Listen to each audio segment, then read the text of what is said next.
Hi everybody, I'm Crystal Melville, and today is my son's 25th birthday. So today, say hi Michael. Hey everybody, I'm the birthday boy. Yeah, so today I basically asked him, so how does it feel to be 25? And what was your answer, Michael? It was hell. It was what? Oh no. No, not me. When I was 25, it was hell.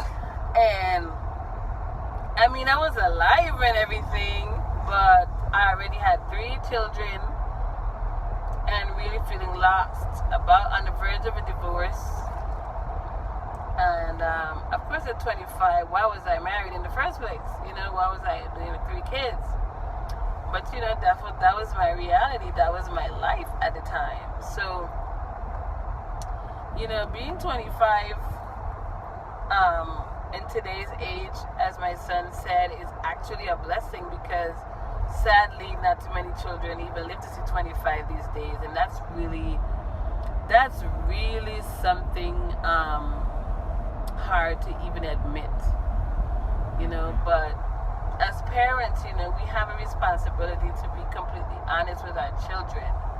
And I think at times that's one area that we can improve in. Another area we can improve in is, as our children get older and become more aware of society and its demands, I think we need to just help them to, better themselves and prepare themselves for, becoming public servants, or in other words, setting them up for a career of their choice that they feel called to.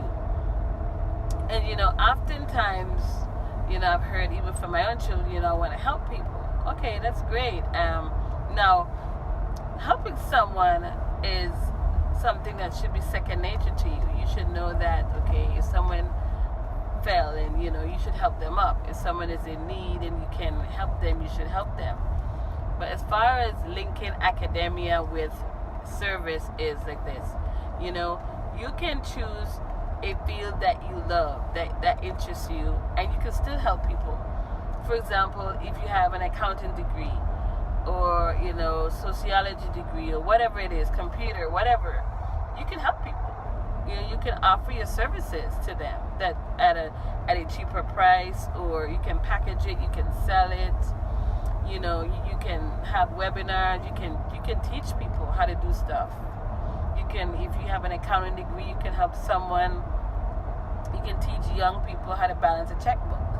Because oftentimes they don't learn that at home. They just, that's why coming out the gate they fail in the area of finance, because they don't really know how to manage their finances. So there are many ways that you can help people. So don't lose sight of that. Don't think that life is so hard. We think it's hard because we're probably told it was, which is bad. And we just think it is because it's just so much. We feel so overwhelmed. But, really just take a deep breath. Go one day at a time. Because that's all you have, though. You don't have, your future isn't here yet. You create your future today. So take time to enjoy the moments you have with family, with yourself. Get to know yourself better. Understand where you want to be in life, what exactly you want to give back to the world, what would make you feel happy doing. And, these aren't hard things. These are just, really reassessing your values. We call those your value system. What is most important to you? So that's how I started off the day with my son, who's now 25. I asked him, what is most important to you? And that's where you start. If you have questions about, how did you get here? How did life begin for you? Who is God? These are valid questions that you need to ask. Talk to your parents. When I was little, I asked my mom, where does God come from? In her own little way, she explained to me, but it wasn't until I got older and I was always seeking. You see, you have to seek. He will find you. He will come to you, you know, and whenever you least expect it. But you need to be ready for when that time comes. So, in the meantime, don't be so hard on yourself and don't just rush into relationships or situations that can harm you. For example, situations or cliques of people that, you know, form organizations to answer questions that they had when they were young. And they do it, you know, they just look up stuff, they read books, and they just put two and two together, and there's bam, you have an organization. It doesn't work that way. So take your time to understand life, and God will find you. When we go looking, seeking in the wrong places, you will not find Him there. So beware of that. And any organization you join, you should know about it. You should know its origins, what they believe, and you should understand it before you say, yes, I commit to joining you, because there's so many organizations out there that are not good. Okay, so be very careful with that.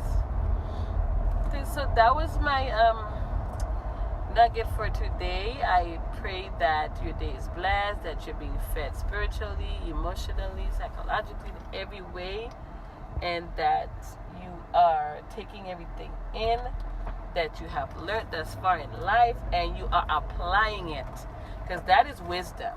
Knowledge applied. Apply everything you've learned. Don't take it for granted. If you took courses, whatever it is, if your parents spoke to you, you had a mentor, don't just sit on it. Use it.